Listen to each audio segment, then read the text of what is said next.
Benoît, premier rallye ici au rallye du Lin à Onscode, comment ça s'est passé? Compliqué?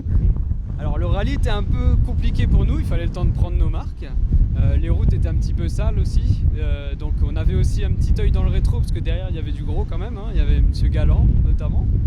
Et il y a Aurélien qui nous a bien aidé aussi au niveau des pointages, etc. Il nous a bien suivi tout le week-end, enfin toute la journée. Donc un grand merci à lui aussi, ça fait plaisir, heureusement qu'il était là. Donc très content d'avoir fini. Très content d'avoir fini et puis voilà, on espère avoir porté haut les couleurs des deux associations, l'AFA pour moi et puis Telomero Asso pour Stéphanie. Stéphanie, premier rallye à droite, comment ça s'est passé? C'était pas évident de prendre ces marques. Au début, forcément, quelques erreurs de pointage, hein, il fallait s'en douter.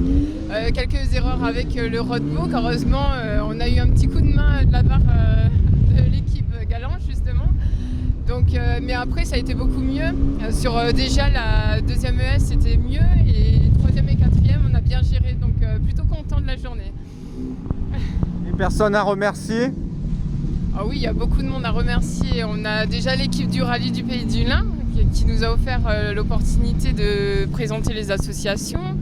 On a également Johan Bonato aussi, hein, on peut le citer parce que c'est notre parrain et là grâce à ce rallye terminé, on va pouvoir lui planter un arbre. Après, il y a tellement de monde à... Et on va le planter où cet arbre? Parce que là, il y a de la place, il y en a beaucoup qui manquent. Alors là, le premier, il va être planté à Mouchin, dans notre village. Donc c'est à côté de Douai. Voilà, il espérait bien qu'on termine pour avoir son bel arbre fruitier à la fin du rallye, monsieur le maire. Donc ça tombe très bien. Ça va être des cerises. Des cerises ou un prunier, on ne sait pas encore. Ouais, on sait pas encore. Le prochain rallye alors? Donc là, le prochain rallye, ce sera les boucles capelloises. Donc là, on enchaîne la semaine prochaine sur les recos. Et puis voilà, l'idée, c'est aussi vraiment d'essayer de continuer à prendre nos marques, rouler, on va dire, tranquillement, sans prendre trop de risques. Parce que là, aujourd'hui, c'était vraiment glissant. Pour le coup, il y avait des cordes vraiment profondes et on voulait vraiment pas prendre le risque d'y aller trop profond. Surtout pour c'est la première sortie qu'on fait dans la voiture. C'est la première fois qu'on l'essaye aussi.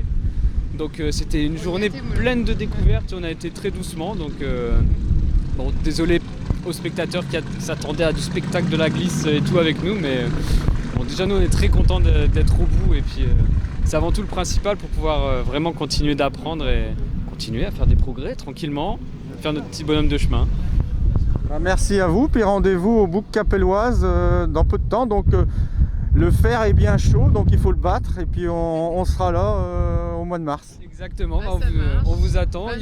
On aura un stand aussi Telomero Asso et AFA là-bas normalement aussi. Oui, donc il ne faut pas hésiter à venir nous voir. Voilà, donc il ne faudra pas hésiter à venir voir, à venir faire parler aussi de la téloméropathie, de la maladie de Crohn, qui sont des maladies très méconnues, notamment la téloméropathie pour toi. Oui. Et au niveau de la maladie de Crohn, on commence vraiment à faire connaître, ça commence à se connaître aussi, donc voilà, l'idée c'est vraiment d'être présent au plus possible sur l'événement la fois prochaine. Et, voilà. Merci à vous, à bientôt. Merci à toi aussi, à très vite.